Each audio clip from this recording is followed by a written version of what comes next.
ప్రార్థన చేసుకుందామండి. ప్రేమ కలిగిన మా తండ్రి, కృప కలిగిన మా ప్రభువా, మహోన్నతుడా, మహాగణుడా, ప్రియ పరలోకమందున్న మా కన్న తండ్రి, నీ నామానికి నాయన కృతజ్ఞత, స్తుతులు, స్తోత్రములు తెలియజేసుకుంటున్నాం తండ్రి. మీ అపారమైన ప్రేమ చేత నాయన మమ్మల్ని అందరిని కూడా తండ్రి కాచి కాపాడుతున్న విధానాన్ని బట్టి మీకు వందనములు నాయన. ఈ భూమి మీద నాయన మేము బ్రతికి ఉన్నామంటే తండ్రి, కేవలం నీ కృప వల్లనే తండ్రి. అలాంటి పరిస్థితుల్లో నాయన, ఈ లోకంలో నాయన మరి అందరూ అయినట్లు తండ్రి మరి మీ వాక్యానికి దూరం అయి తండ్రి, వాక్య అనుభవంలోకి రాక నాయన తండ్రి, లోకంలో ఉంటూ తండ్రి, లోక ఆశల్లోకి వెళ్ళిపోయినటువంటి మమ్మల్ని నాయన మీ కృప ద్వారా తండ్రి మమ్మల్ని పట్టుకున్నారు.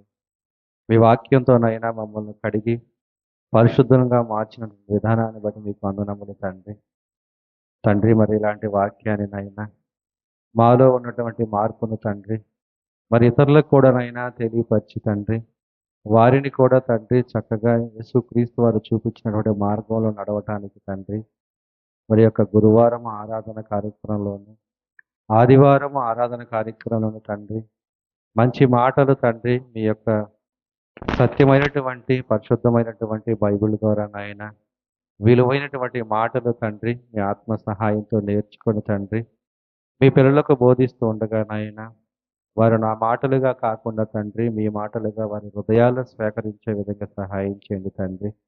ఈ మాటలనైనా వారి హృదయాల్లో ఫలింపజేయటానికి సహాయం చేయండి.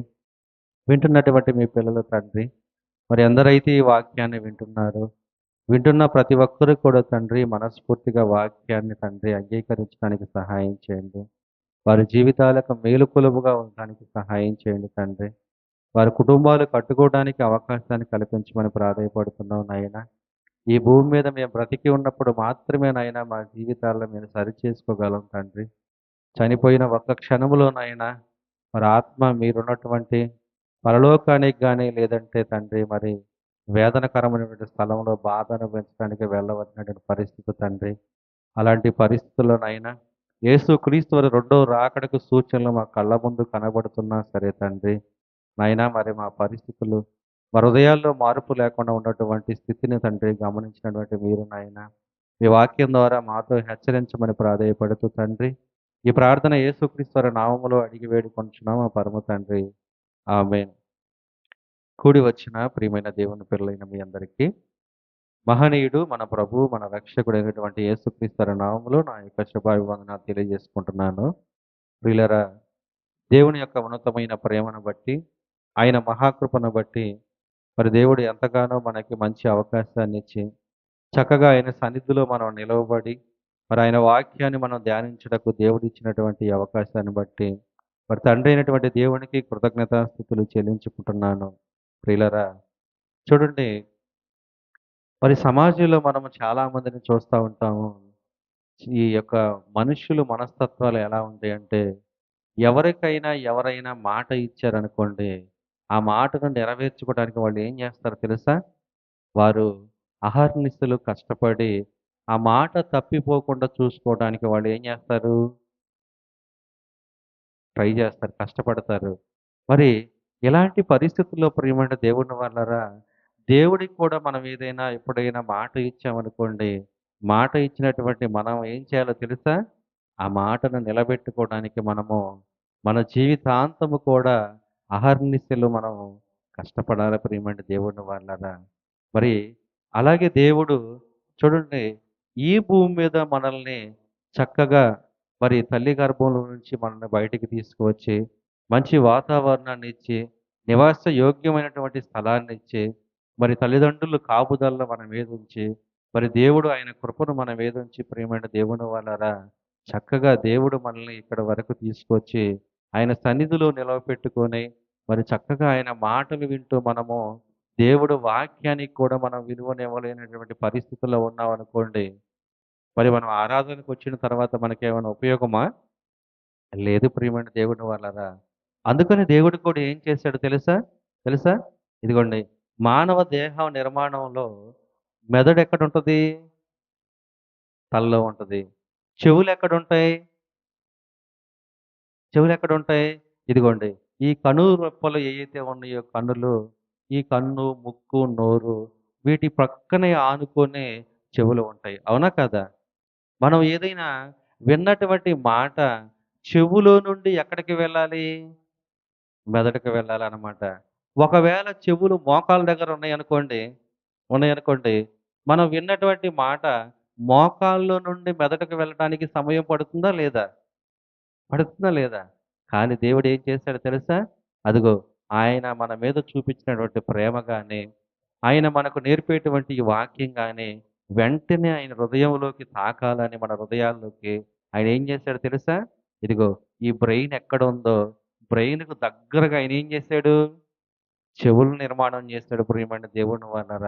అంటే దేవుడు వాక్యం అనేది విన్న వెంటనే మన హృదయంలో ఏం చేయాలి? ఫలింపజేసే విధంగా ఉండాలి. అంతేకాని మనం ఎంత వాక్యం వింటున్నా కానీ ఫలించని వారిగా మనం ఉన్నామనుకోండి, ఉపయోగం ఏమైనా ఉంటదా? ఉండదు ప్రియమైన దేవుని వల్లరా.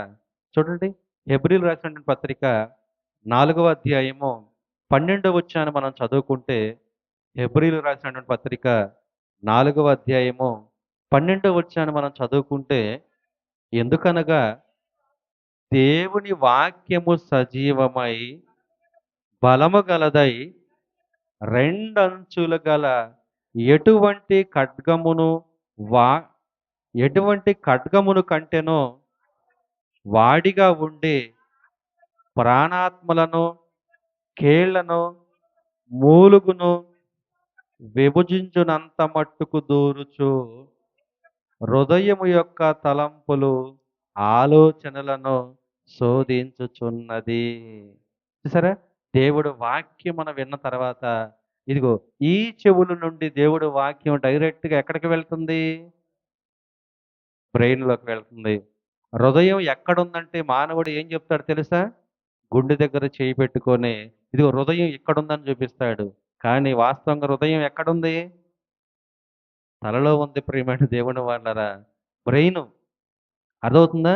అంటే దేవుడు వాక్యం అనేది మనం విన్నప్పుడు ఈ చెవుల ద్వారా చెవులు ప్రక్కనే ఉన్నటువంటి ఆ మెదడు భాగంలోకి వెళ్ళిపోయి ఆ హృదయంలో చొచ్చుకొని ఏం చేస్తుంది దేవుడి వాక్యం?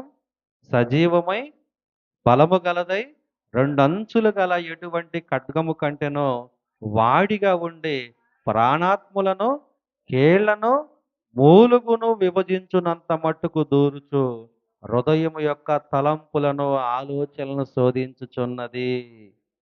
దేవుడి వాక్యం ఎప్పుడైతే మనం విని హృదయంలోకి చొప్పించుకొని వెళ్ళిపోయిద్దో, మనం ఆ వాక్యాన్ని హృదయంలో ఉంచుకుంటామో, ఉంచుకున్నప్పుడు దేవుడి వాక్యం ఏం చేస్తదంట? మనలో ఉన్నటువంటి చెడు ఏదైతే ఉందో, ఆ తలంపులన్నిటిని శోధించి వాటిని బయటికి వెళ్ళేదాకా వాక్యం ఏం చేస్తది? దూరుచు లోపలికి వెళ్ళిపోతుంది ప్రియమైన దేవుని వాళ్ళారా. చెడుగా మనం ఒకవేళ ఆలోచిస్తున్నామా? ఆ ఆలోచన అనేది లేకుండా మనల్ని వాక్యం గద్దిస్తా ఉంటది. ఒకవేళ చెడుగా మనం చూస్తున్నామా? అలా చూడకుండా దేవుడి వాక్యం మనలో ఉండి ఏం చేస్తుంది? శోధిస్తా ఉంటది. ఒకవేళ తప్పు చేయాలన్నటువంటి ఆలోచన మనకేదైనా వచ్చినా, ఆ తలంపులను కూడా అక్కడే ఆపటానికి దేవుడి వాక్యము శోధిచ్చేస్తుంది ప్రియమైన దేవుని వాళ్ళరా. అంటే దేవుడు వాక్యం అనేది మన హృదయంలోకి వచ్చిన తర్వాత, అది ఏం చేస్తుందో మనం విన్నాం. ఓకేనా? అయితే చాలామంది ఏం చేస్తున్నారో తెలుసా? ఈ చెవితో విన్నటువంటి వాక్యాన్ని ఈ చెవి గుండా బయటికి వదిలేసి, ఆ వాక్యం అనేది హృదయములోకి అంటే మెదడులోకి వెళ్ళకుండా దానిని ఆపివేస్తున్నారు ప్రియమైన దేవుని వాళ్ళరా. అలా ఆపారనుకోండి, వారి యొక్క హృదయంలో ఉన్నటువంటి చెడు తలంపులు ఏదైతే ఉన్నాయో అవి ఆగిపోతాయా? ఆగవు.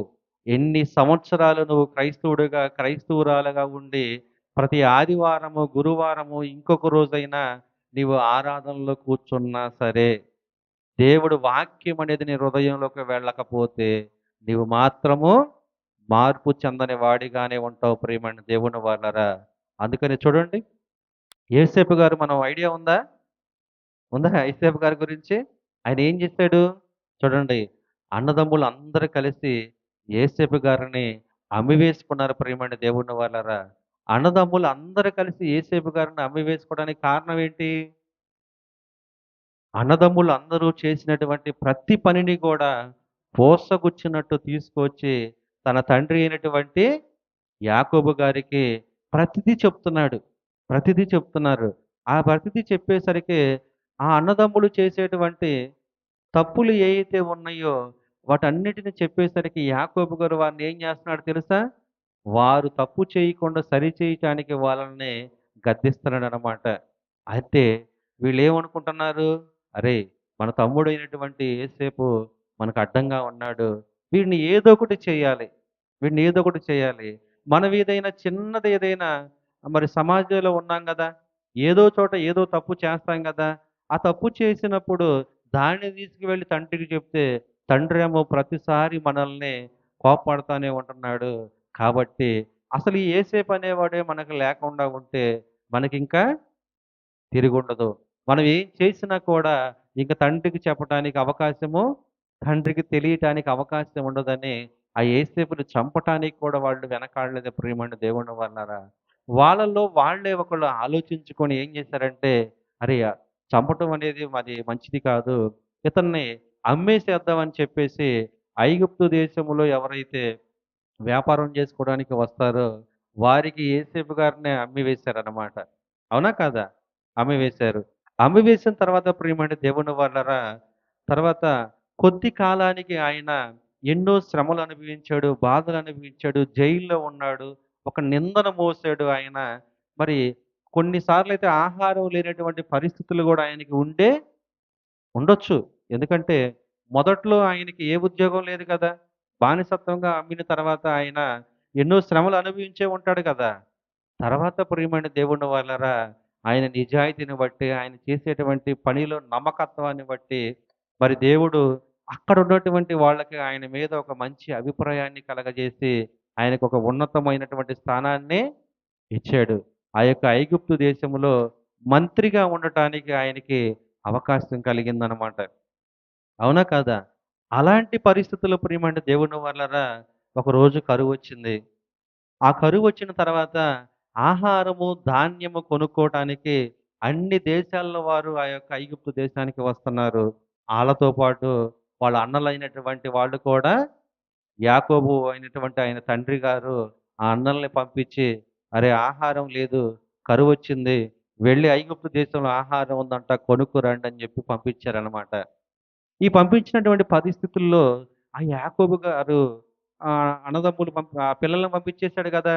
వాళ్ళు ఐగుప్తుకొచ్చేసారు. ఐగుప్తుకొచ్చిన తర్వాత వాళ్ళ తమ్ముడైనటువంటి యోసేపుని ఈ అన్నదమ్ములు గుర్తుపట్టల. అవునా? గుర్తుపట్టకపోయేసరికి అక్కడ తమ్ముడైనటువంటి యోసేపు అన్నదమ్ములను గుర్తుపట్టాడు. తర్వాత అక్కడ కొన్ని చాలా విషయాలు జరుగుతాయి.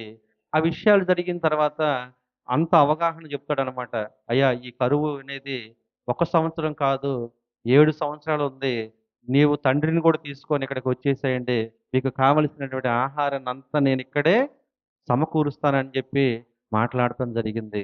ఇలా మాట్లాడటం జరిగిన తర్వాత ప్రియమైన దేవుని వాళ్ళరా, సుమారు 72 మంది ఆ యొక్క కానాను దేశం నుండి తన తండ్రితో సహా పిల్లలు వాళ్ళందరూ కూడా కలిసి ఐగుప్తు దేశానికి రావటం జరిగింది. అవునా?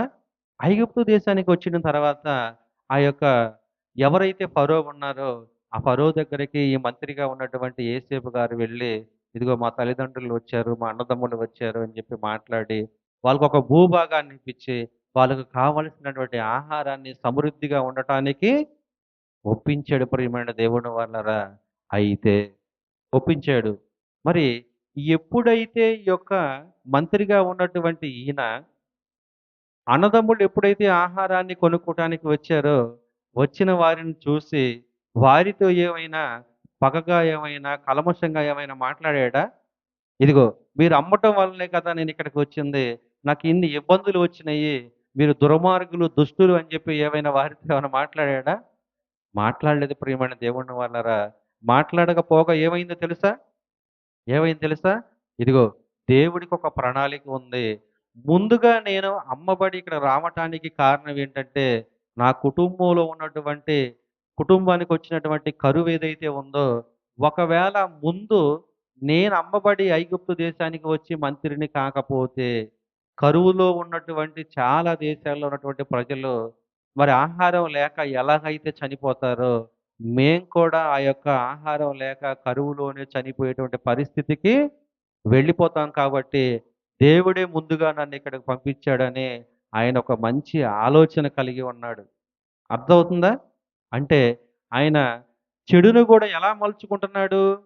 తప్పు చేసిన వారిని కూడా మంచిగా ఆలోచించి వారి పట్ల వారిని ఇష్టం వచ్చినట్టుగా మాట్లాడకుండా, ఇదిగో నా అన్నలని చెప్పి మెడ మీద పడి ముద్దులు పెట్టుకొని వాడి మీద పడి ఏడ్చేటువంటి పరిస్థితికి యేసేపు గారు వెళ్ళిపోయారంటే, ఆయన ఎంత తగ్గింపు గుణం కలిగి ఉన్నాడో ఒకసారి ఆలోచించండి.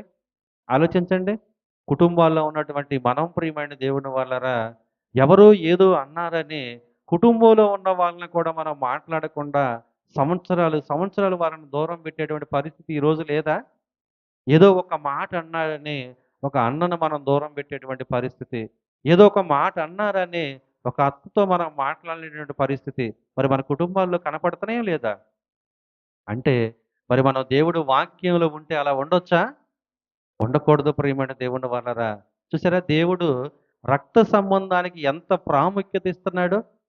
మన కుటుంబాల్లో ఏదైనా ఫంక్షన్ జరిగిందనుకోండి, ఎవరైనా దగ్గర చుట్టాలకి లేదా మన ఇంట్లో తోడబుట్టిన వాళ్ళకి, మన రక్త సంబంధులకి ఎవరికైనా మనం ఒక కార్డ్ ఇచ్చామనుకోండి, వాళ్ళు ఏం చేస్తారు? ఆనందం వ్యక్తపరిచి ముందుగానే వచ్చి మన దగ్గర ఉండి మనతో పాటు మనకు కావాల్సినయి అన్నీ కూడా వాళ్ళు ఏం చేస్తారు? చూస్తారు ప్రియమైన దేవుని వలరా.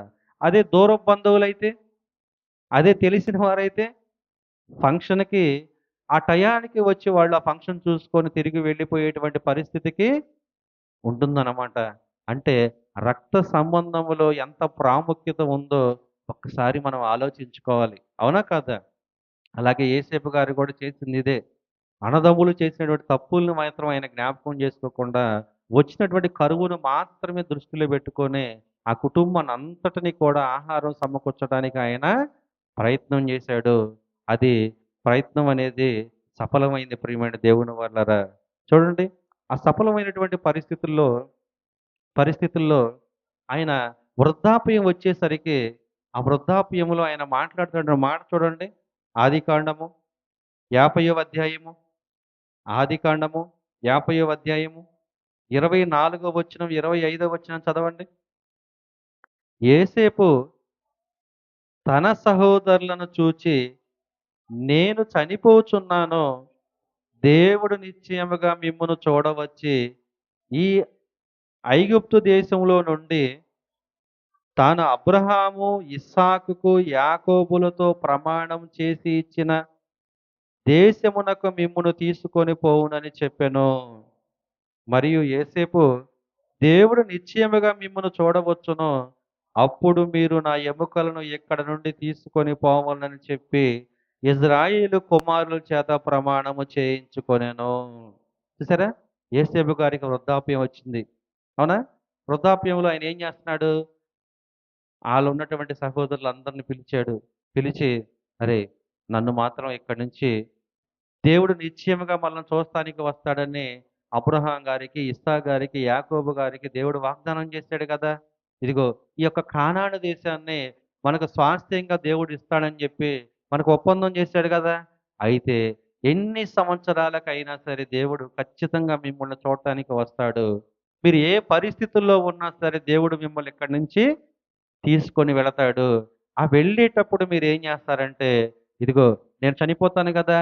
నా ఎముకల్ని మీరు తీసుకొని వెళ్ళి, మన స్వతంత్రమైనటువంటి దేశంలో, మన సొంత దేశంలో, దేవుడు మనకిచ్చేటువంటి ఆ యొక్క భూభాగంలో నన్ను పాతిపెట్టండి అని చెప్పి ఆయన వాళ్ళ చేత ఒక ప్రమాణాన్ని చేయించుకున్నాడనమాట. అవునా? కాదా? అంటే ఆయన ఏం చేస్తున్నాడు? ఏం ఏం కోరుకున్నాడు? సమాధిలో అంటే ఆయన చనిపోయిన తర్వాత, సమాధి చేసిన తర్వాత, సమాధి అంటే వాళ్ళేమి ఇట్లా చేయలా. ఏది మనం పెడతాం కదా! సమాధి కార్యక్రమం అలా చేయలా. సుగంధ ద్రవ్యాలు పూసి, ఒక పెట్టెని సిద్ధపరిచి, ఆ పెట్టెలో ఆ యొక్క బాడీని చెడిపోకుండా యేసేపు గారిని కూడా భద్రపరిచారు ప్రియమైన దేవుని వాళ్ళరా. అందుకని ఆయన ఏం చెప్తున్నాడో తెలుసా? ముందుగానే ఇదిగో నేను చనిపోయిన తర్వాత మీరు వెళ్ళేటప్పుడు నా ఎముకలను కూడా తీసుకొని వెళ్ళి మన యొక్క కానాను దేశంలో నన్ను పూడ్చండి అని చెప్పి ఆయన వారితో ఏం చేశాడు? ప్రమాణం చేయించుకున్నాడు. ప్రమాణం చేయించుకున్న సుమారు 400 సంవత్సరాలు గడిచిన తర్వాత దేవుడు వాళ్ళని చూడటానికి వచ్చాడు. ఎన్ని సంవత్సరాలకి? 400 సంవత్సరాలకి. వాళ్ళు మొత్తం చెరలో ఎంతకాలం ఉన్నారు? సుమారు 430 సంవత్సరాల కాలం చెరలోనే ఉన్నారు ప్రియమైన దేవుని వాళ్ళరా. ఈ 400 సంవత్సరాల కాలంలో ఎన్ని తరాలు వీళ్ళుంటాయి? సుమారు ఒక 4 తరాలు వీళ్ళుంటాయా లేదా? ఒక్కొక్కళ్ళు 100 సంవత్సరాలు బతికిన ఒక తరము. 4 తరాలు ఎళ్ళిపోయి ఉంటాయి గదా! ఈ 4 తరాల్లో ప్రియమైన దేవుని వాళ్ళరా, మొదట ఎవరితో అయితే ప్రమాణం చేయించుకున్నాడో వాళ్ళు బ్రతికుంటారా? బ్రతికి ఉండరు. బ్రతికి ఉండపోయినా కానీ ప్రతి తరములో కూడా ఆ పెద్దవాళ్ళు ఎవరైతే ఉన్నారో పిల్లలకి చెప్తున్నాడు. ఏమని తెలుసా? "అరేయ్! మనం కరువులో ఉన్నప్పుడు ఆ యోసేపు అనేటువంటి మన పెద్దలైనటువంటి పితరులు ఆయన ఏం చేశాడో తెలుసా? ఇదిగో మేము చేసినటువంటి తప్పులను కూడా ఆయన మనసులో పెట్టుకోకుండా చక్కగా ఐగుప్తు దేశానికి తీసుకువచ్చి ఉండటానికి ఒక ప్రదేశాన్ని చూపించి మంచి ఆహారాన్ని మనకు దయచేసాడురా. ఇదిగో మీరు మాత్రము మేము చనిపోయినా సరే మీ పిల్లల పిల్లలకి ఈ మాట చెప్పి ఆయన ఎముకలను తీసుకొని వెళ్ళి ఆ యొక్క దేవుడు మనకిచ్చేటువంటి కానాను దేశంలో ఆయన్ని భూస్థాపితం చేయండి అని చెప్పి తరతరాలు ఆ యొక్క మాటను ఏం చేశారు వాళ్ళు? చెప్పుకుంటూ వచ్చారు ప్రియమైన దేవుని వాళ్ళరా. అంటే చూడండి, మరి ఎక్కడి నుంచి ఎక్కడికి ప్రయాణం అవ్వాలి? ఐగుప్తు దేశం నుంచి కానాను దేశానికి ప్రయాణం అవ్వాలి. అంటే ఐగుప్తు దేశం నుండి కానాను దేశానికి ప్రయాణం అవ్వాల్సినటువంటి పరిస్థితుల్లో హ్మ్, మరి వాళ్ళు చేయాల్సినటువంటి ఒక రోజు, 2 రోజులు ప్రయాణమా అది? లేదు. ఒక రోజు ప్రయాణం చేసి మళ్ళా తిరిగి ఇంటికొచ్చేటువంటి పరిస్థితా? కాదు ప్రియమైన దేవుని వాళ్ళరా. వాళ్ళు ఒక్కసారి ఐగుప్తు దేశం నుండి బయలుదేరితే తిరిగి మరలా ఆ దేశానికి రావటానికి ఇంక అవకాశం లేదు. దేవుడు చూపించేటువంటి ఆ యొక్క కానాను దేశానికి స్వాస్థ్యంగా ఉండటానికి వెళ్ళబోచున్నారు ప్రియమైన దేవుని వాళ్ళరా. ఆ వెళ్ళబోయేటువంటి పరిస్థితుల్లో ఆ యొక్క దేవుడు మోషే గారిని పంపించినప్పుడు అక్కడ ఉన్నటువంటి పరిస్థితులేంటో తెలుసా? తెగుళ్ళు రావటము, వాళ్ళు చాలా ఇబ్బందులు పడటం ఐగుప్తు దేశంలో ఉన్నవాళ్ళు. ఆ ఫరో హృదయం కఠినపరచబడటము, ఇజ్రాయేలు మీదకి ఏ తెగులు రాకుండా జాగ్రత్తగా వాళ్ళు కాపాడబడటము, ఇవన్నీ చూసిన తర్వాత ఆ యొక్క సిట్యుయేషన్‌లో వాళ్ళు ఏం చేస్తున్నారు? ప్రయాణం అవుతున్నారు ప్రియమైన దేవుని వాళ్ళరా. ఆ ప్రయాణం అవుతున్నప్పుడు వాళ్ళు చూడండి, ఆ ఐగుప్తు దేశంలో ఉన్న వాళ్ళు ఏం చేశారో తెలుసా?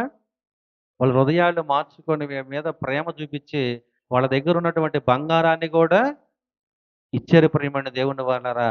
అదే పరిస్థితిలో ఒక పక్కన ఏం జరుగుతుందనుకుంటున్నారు? లాస్ట్‌కొచ్చినటువంటి తెగులేదైతే ఉందో, ఆ సంహార దూత ఐగుప్తు దేశంలో ఉన్నటువంటి మొదటగా పుట్టినటువంటి ప్రథమ కుమారులందరిని కూడా చంపివేసిందనమాట. అలాగే అక్కడ ఉన్నటువంటి జంతువులు ఏవైతే ఉన్నాయో, ఆ జంతువుల్లో కూడా ప్రథమతంగా పుట్టినటువంటి ప్రతిది కూడా చనిపోయినటువంటి పరిస్థితనమాట. ఒక పక్కన ఇలాంటి సిట్యుయేషన్‌లు జరుగుతున్నాయి. ఇంకొక ప్రక్కనేమో ఇజ్రాయేలీలు ఏం చేస్తున్నారు? మోషే గారి మాట ద్వారా బయలుదేరి ప్రయాణం గడుతున్నారు. మరి ఒక్కరోజు మనం ప్రయాణం చేయాలంటే మన దగ్గర ఎన్ని సామాన్లు తీసుకెళ్తాం? చూడండి. ఒకటేమో నైట్ డ్రెస్ తీసుకుంటాం. ఒకటేమో పగలేసుకోవడానికి. మరలా ఏదన్నా అలంకరించుకోవడానికి మళ్ళీ ఇంకో సెపరేట్ పెట్టి, మళ్ళీ ఇంక ఎన్ని రకరకాల మనం ఉంటాయా లేదా? అదే ప్రియమైన దేవుని వాళ్ళరా, అసలు దేశమే వదిలేసి వారు దేవుడు చూపించేటువంటి స్వాస్థ్యమైనటువంటి ఆ ప్రదేశానికి వెళ్ళాలంటే, అసలు వాళ్ళ దగ్గర ఎన్ని సామానుంటాయి? ఒకసారి ఆలోచించండి. అన్ని సామాను ఉన్నా సరే, వాళ్ళు మాత్రం ఏం చేశారో తెలుసా? చూడండి. నిర్గమకాండము 13 అధ్యాయం 19 వచనం చదవండి. మరియు మోషే ఏసేపు ఎముకలను తీసుకొని వచ్చెనో చూసారా? మరలా జ్ఞాపకం చేస్తున్నాడు. యేసేపు ఎముకలను తీసుకొని వచ్చి ఏం చేస్తున్నాడు? దేవుడు నిశ్చయముగా దర్శనమిచ్చెను. అప్పుడు మీరు నా ఎముకలను ఇక్కడ నుండి తీసుకొని పోవలెనని ఇశ్రాయేలీయుల చేత రూఢిగా ప్రమాణము చేయించుకున్నటువంటి ఆ మాట మోషే గారు మాట్లాడుతున్నారంటే, అసలు ఈ మోషే గారికి, యేసేపు గారికి మధ్యన ఉన్నటువంటి కాలం ఎంత? సుమారు 400 సంవత్సరాల కాలం కదా! అవునా? అంటే సుమారు ఒక 380 కావచ్చు, 400 సంవత్సరాలు కావచ్చు. ఇంత కాలంలో కూడా ఆ మాటని ఆ మోషే గారు జ్ఞాపకం చేసుకున్నాడంటే, వారి తల్లిదండ్రులు దేవుడు వాక్యం చేత ఆ కుమారుడిని పెంచారంటారా? పెంచలేదంటారా? మరి ఈరోజు మనం మన కుమారులకి దేవుడు వాక్యాన్ని నేర్పొద్దా? నేర్పాలి ప్రియమైన దేవుని వాళ్ళారా. చూడండి, ఆ యొక్క మోషే గారు జ్ఞాపకం చేసుకొని ఆయన ఏం చేస్తున్నాడో తెలుసా? ఆ యొక్క యేసేపు గారి ఎముకలను తెప్పించాడు. తెప్పించిన తర్వాత ప్రియమైన దేవుని వాళ్ళారా, సుమారు కాలు బలము కలిగి యుద్ధానికి వెళ్ళిన వాళ్ళే 6,30,000 మంది ఉన్నారు. మొత్తం అసలు చిన్న పిల్లల దగ్గర నుంచి 20 సంవత్సరాల లోపు ఉన్న వాళ్ళు, వృద్ధాప్యంలో ఉన్నవాళ్ళు, ఆడవాళ్ళని కూడా మనం కాలిక్యులేషన్ చేసుకుంటే హిస్టారికల్ ఎవిడెన్స్‌గా సుమారు 25,00,000 మంది ప్రయాణం అయ్యారు ప్రియమైన దేవుని వాళ్ళరా. ఈ 25,00,000 మందిలో ఆ యొక్క పెట్టెను జ్ఞాపకం చేసుకొని యేసేపు గారి ఎముకలను తీసుకొని వెళ్తున్నారంటే ఇచ్చిన మాటను వాళ్ళు నెరవేరుస్తున్నారా లేదా? నెరవేరుస్తున్నారు ప్రియమైన దేవుని వాళ్ళరా. అంటే చూడండి, ఒక ప్రక్కేమో ఇజ్రాయేలీలు బయలుదేరుతున్నారు. ఇంకొక ప్రక్కేమో ఐగుప్తు దేశం వాళ్ళు చాలా బాధపడుతూ వారు దేవుడు పట్ల విరోధంగా చేసినటువంటి తప్పిదముల వల్ల, వాళ్ళ మీదకొచ్చినటువంటి తెగుళ్ళ వల్ల వాళ్ళు ఎన్నో ఇబ్బందులు పడేటువంటి పరిస్థితి. ఇంకొక ప్రక్కేమో ఈ ఐగుప్తు దేశం నుంచి ఇజ్రాయేలీలు ప్రయాణమయ్యి మూట, ముళ్ళు అన్నీ సర్దుకొని వాళ్ళకున్నటువంటి యావదాస్తి మొత్తం కూడా వాళ్ళు తీసుకొని బయలుదేరేటువంటి పరిస్థితి. అవునా కాదా? ఈరోజు మనం నాగపట్నం వెళ్తున్నాం అనుకోండి. ఎన్ని రోజులు నాగపట్నం టూరు? ఎన్ని రోజులు? సుమారు ఒక 7 రోజుల నుంచి 10 రోజుల టూరు. ఈ 10 రోజుల్లో మనకి ఎన్ని సూట్ కేసులుంటాయి? ఒకటేమో కుర్చీ పైన పెడతాం. కాళ్ళ కిందేమో తినేయి పెట్టుకుంటాం. అవునా? వంటొండుకునేయేమో అడుగున డిక్కీల కింద ఎనకమాల పడేసుకుంటాం. అంటే మనమే మొయ్యలేనంత స్థితిలో మనము 10 రోజులు నాగపట్నం టూరెళ్లి రావటానికి ఇన్ని వస్తువులుంటే, అసలు ఆళ్ళ ఐగుప్తు దేశం నుంచి స్వాస్థ్యంగా వెళ్ళిపోయే వాళ్ళకి ఎంత బరువుంటదింకా? అందులో ప్రియమైన దేవుని వాళ్ళరా, మాట ఇచ్చిన దాన్ని తప్పకుండా యేసేపు ఎముకలను తీసుకొని వాళ్ళు ప్రయాణం అవుతున్నారు ప్రియమైన దేవుని వాళ్ళరా. ఇలాంటి పరిస్థితులు మనం ఆలోచించినప్పుడు చూడండి, యెహోషువ గ్రంథము 24వ అధ్యాయము 32వ వచనంలో, యెహోషువ గ్రంథము దీనికంటే ముందు సంఖ్యాకాండము 33 అధ్యాయం 1వ వచనం చదవండి. సంఖ్యాకాండము 33 అధ్యాయం 1వ వచనం చదవండి. మోషే అహరోనుల వలన తమ తమ సేనల చొప్పున ఐగుప్తు దేశములో నుండి బయలుదేరి వచ్చిన ఇజ్రాయేలీయులు చేసిన ప్రమాణములు ఇవి అని మాట్లాడుతూ, వాళ్ళు ఎక్కడి నుంచి బయలుదేరి ఎన్ని చోట్ల ఆగి మరలా వాళ్ళు బయలుదేరి ప్రయాణం అయ్యారో మొత్తం కూడా అక్కడ ప్రియమైన దేవుని వాళ్ళరా 42 చోట్ల వాళ్ళు ఏం చేశారు? ఆగారు. ఆ ఆగినటువంటి పరిస్థితుల్లో 40 సంవత్సరాల ప్రయాణంలో 42 చోట్ల ఆగారు. ఆగిన చోట కొన్ని చోట్ల యుద్ధాలున్నాయి. కొన్ని చోట్ల ఆహారం కరువైనటువంటి పరిస్థితులున్నాయి. కొన్ని చోట్ల నీళ్లు లేనటువంటి పరిస్థితులున్నాయి. అవునా? కొన్ని చోట్ల వీళ్ళే దేవుడి మీద తిరగబడినప్పటికీ, దేవుడి దగ్గర నుంచి కొన్ని కోపం ఆయన ఈ యొక్క ఇజ్రాయేల్ మీద రగులుకొని వారి మీదకి శాపం వచ్చినటువంటి పరిస్థితులు చాలా ఉన్నాయి. ఉన్నాయా లేదా? ఇలాంటి పరిస్థితుల్లో ఈ 40 సంవత్సరాల్లో కూడా వాళ్ళు ఆ యొక్క యేసేపు ఎముకల్ని వారు వదిలిపెట్టకుండా ఎంత కష్టం వచ్చినా సరే వాళ్ళు ఏం చేశారు? తీసుకొని వచ్చారు ప్రియమైన దేవుని వాళ్ళరా. తీసుకొని వచ్చి ఏం చేశారో తెలుసా? యెహోషువ గ్రంథము 24వ అధ్యాయము 32వ వచనం చదవండి. యెహోషువ గ్రంథము 24వ అధ్యాయం 32వ వచనం. ఇజ్రాయేలీయులు ఐగుప్తులో నుండి తెచ్చిన యేసేపు ఎముకలను షెకెములో అనగా యాకోబు 100 వరహాలకు షెకెము తండ్రి అయిన హామోరుల కుమారుల యొద్ద కొనిన చేని భాగములో వారు పాతిపెట్టిరి. చూసారా? అంటే యేసేపు గారి ఎముకలను తీసుకువచ్చి ఆ యొక్క షెకెములో ఏం చేశారు? పాతిపెట్టారు ప్రియమైన దేవుని వాళ్ళారా. అప్పుడు వాళ్ళేమనుకున్నారో తెలుసా?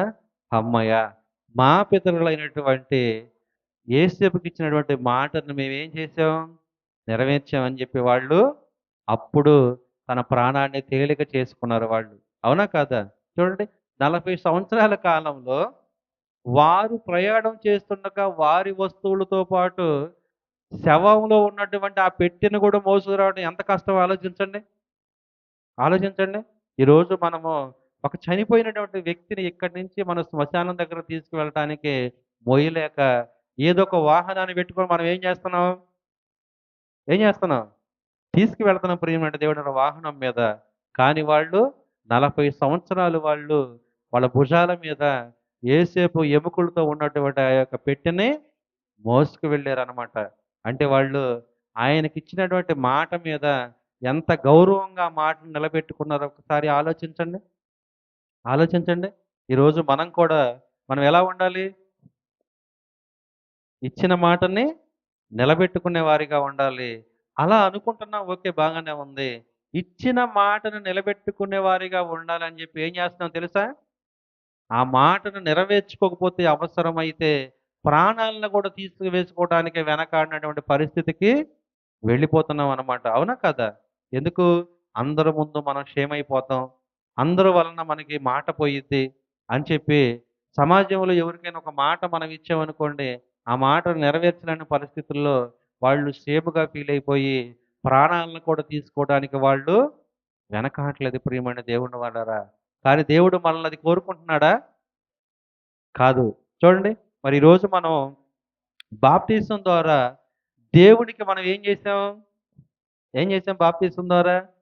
ప్రమాణం చేసాం. ఏమని తెలుసా? ఇదిగో దేవుని ఎదుట, పంచభూతాల ఎదుట, సంఘము ఎదుట ఏమని ప్రమాణం చేసాం మనం? అయ్యా! ఈ లోకములో ఉన్నటువంటి పాపం ఏదైతే ఉందో, ఆ పాపం నా హృదయంలోకొచ్చింది గనక, నేను పాపిగా మారాను గనక, నీ వాక్యాన్ని విని నా హృదయాన్ని మార్చుకున్నాను. నాలో ఉన్నటువంటి పాపాన్ని నేను తీసివేసుకోలేను కాబట్టి, నా పాపాన్ని తీసివేసుకోవడానికి నీ దగ్గరకు వచ్చాను కాబట్టి, పాప క్షమాపణ నిమిత్తం బాప్తీసం ద్వారా రక్షణ పొందుకోవడానికి నేను వచ్చాను. ఆ రక్షణ పొందుకోవడానికి వచ్చినటువంటి నేను ఇక నుంచి లోక మాలిన్యం అనేది అంటకుండా నేను నీ ఎడల భయభక్తులు కలిగి బ్రతుకుతానని మనం మాటిచ్చామా లేదా? దైవ సేవకులు ఏమని అడుగుతారు బాప్తీసం ఇచ్చినప్పుడు? అమ్మా మిమ్ముల్ని ఎవరైనా ఫోర్స్ చేసి అవునా? మతం మారమని మిమ్మల్ని ఎవరైనా బలవంతం చేశారని అడుగుతారు. అడిగినప్పుడు ఏమని సమాధానం చెప్తారు? మా ఇష్టపూర్వకంగానే మేము తీసుకుంటున్నాము. ఇది మతం కాదు. ఇది మార్గము. ఏదైతే మేము చెడుల్లో ఉన్నామో, ఆ చెడును మేము వద్దనుకుంటున్నామో, యేసుక్రీస్తు వారు చూపించినటువంటి ఆ మంచి మార్గంలో నడవబడటానికి మేము మాత్రమే మనస్సు మార్చుకుంటున్నామని చెప్పి ప్రమాణం చేస్తారా లేదా? అంటే దేవుని ఎదుట ఎంతగా మనం ప్రమాణం చేసినటువంటి మనము, పంచభూతాల ఎదుట, సంఘం ఎదుట ప్రమాణం చేసినటువంటి మనము, ఆదివారం ఆరాధనకు రావటానికి మనం ఎన్ని గంటలకొస్తున్నాం? ఆలోచించండి. ఎన్ని గంటలకొస్తున్నాం? అంటే ప్రమాదాన్ని మనం తప్పామా లేదా?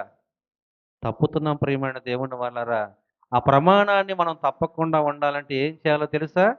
దేవుడు మనకు చూపించేటువంటి ఆ మంచి మార్గంలో మనం నడవాలంటే ముందు వాక్యం అనేది ఎక్కడికుండాలి? ఏదైతే మనం చెవుల ద్వారా వింటున్నామో, చెవు ప్రక్కనే ఉన్నటువంటి ఆ యొక్క మెదడులోకి ఈ వాక్యం వెళ్ళాలి ప్రియమైన దేవుని వాళ్ళారా. మత్తయి గారు రాసిన సువార్త 11వ అధ్యాయము 28, 29 చూడండి. ప్రయాసపడి భారము మోసుకొనుచున్న సమస్త జనులారా నా యొద్దకు రండి. నేను మీకు విశ్రాంతి కలగజేత్తును.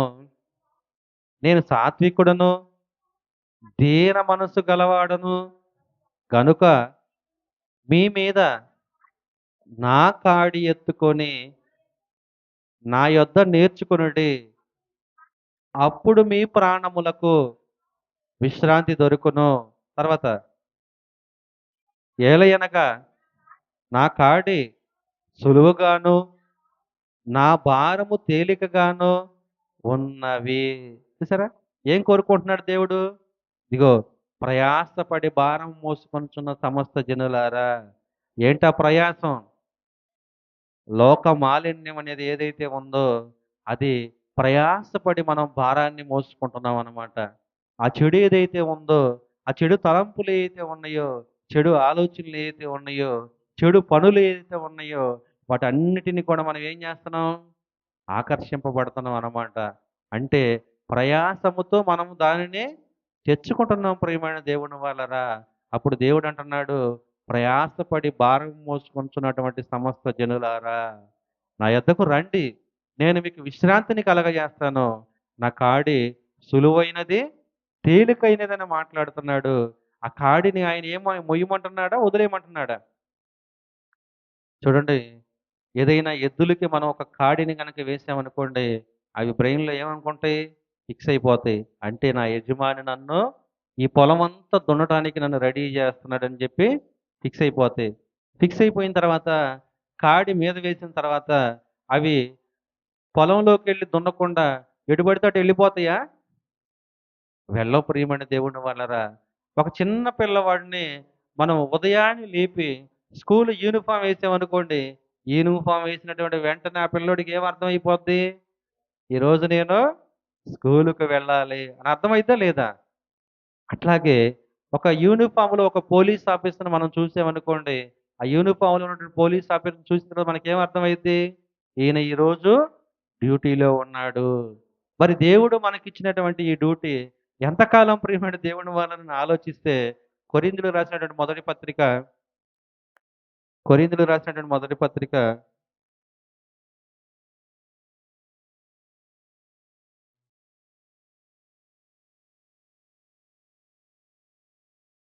ఒక్క నిమిషం.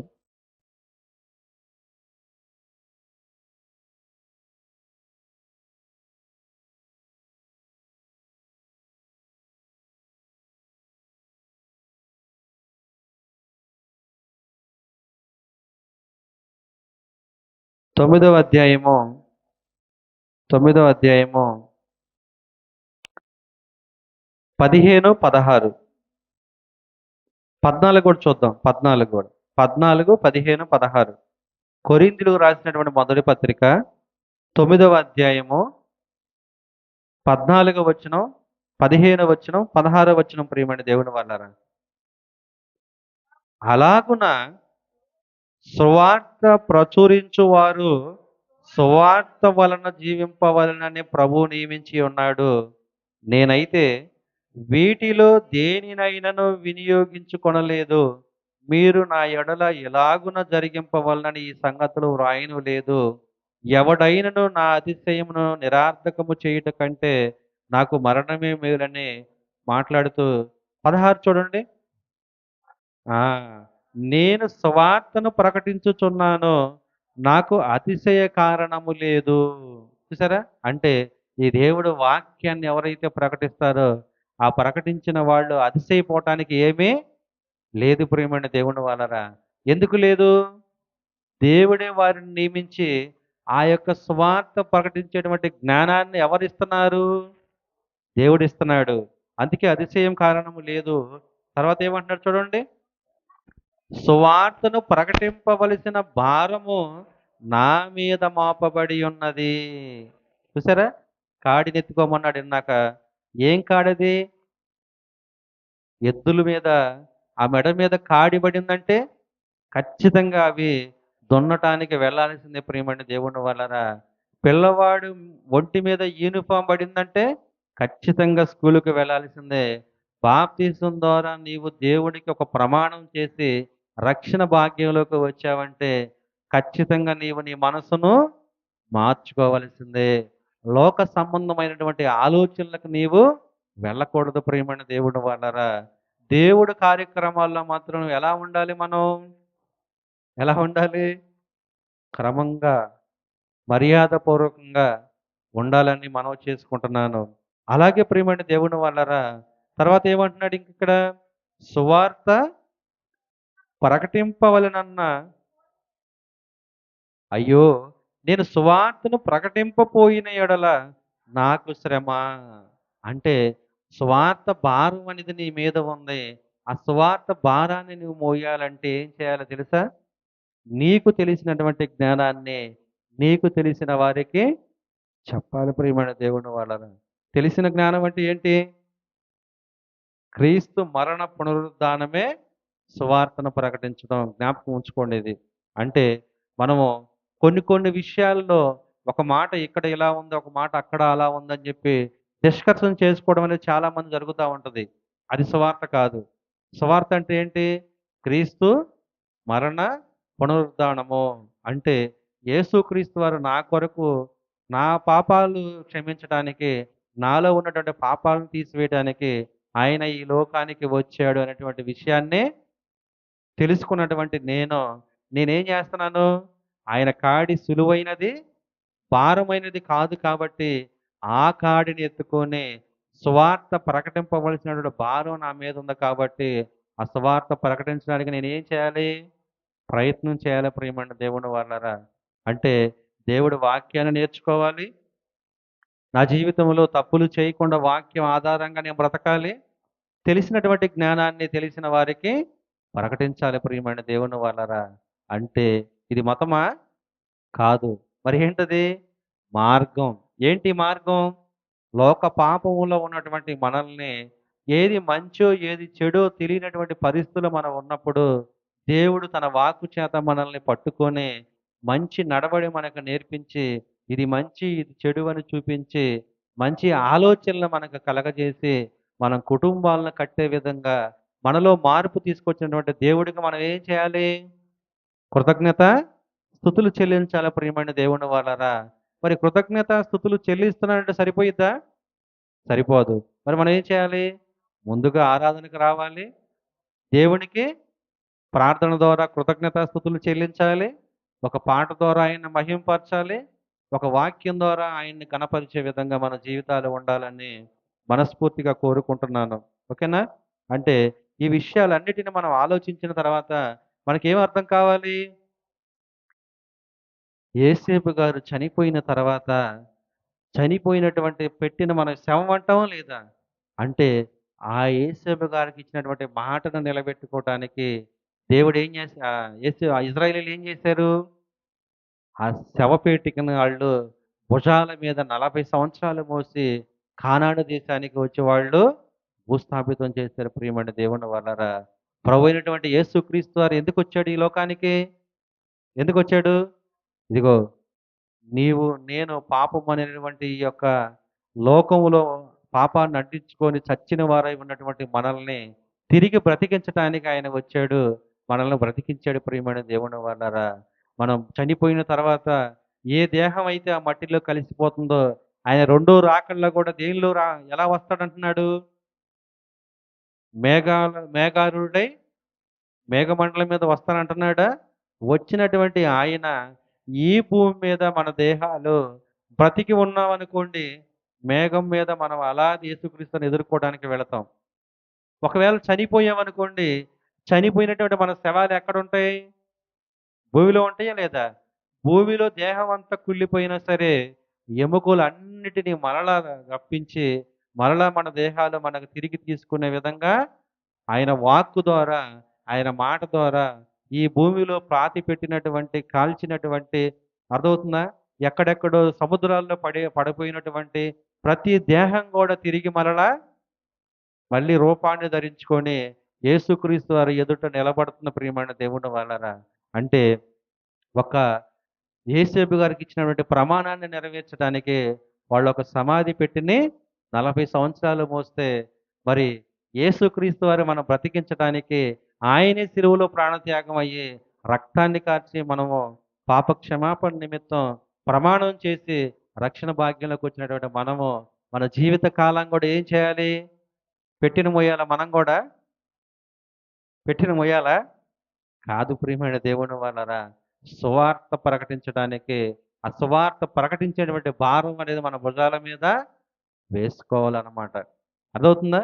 అంటే మనము ఒక మనిషికి ఇచ్చినటువంటి మాటను తప్పకుండా ఉండటానికి మనం ఎంత ప్రయత్నం చేస్తామో, దేవుడికి ఇచ్చినటువంటి మాటను తప్పకుండా మనము నిలబడాలన్నమాట.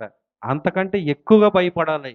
ఈ మాటలన్నిటిని మీ హృదయంలో ఉంచుకొని, చక్కగా ఇక నుంచైనా దేవుడి వాక్యంలో ముప్పదింతలుగాను, అరవదింతలుగాను, నూరింతలుగాను ఫలాలు పొందుకొని, మీ పద్ధతులు, మీ మాటలు, మీ ఆలోచనలు, మీ చూపుల ద్వారా మీ కుటుంబాల్లో ఉన్నటువంటి వారిని కూడా మార్చుకోవడానికి, మీ మనసు మార్చుకుంటారని కోరుకుంటూ, మనస్ఫూర్తిగా నా మాటలు ముగిస్తున్నాను.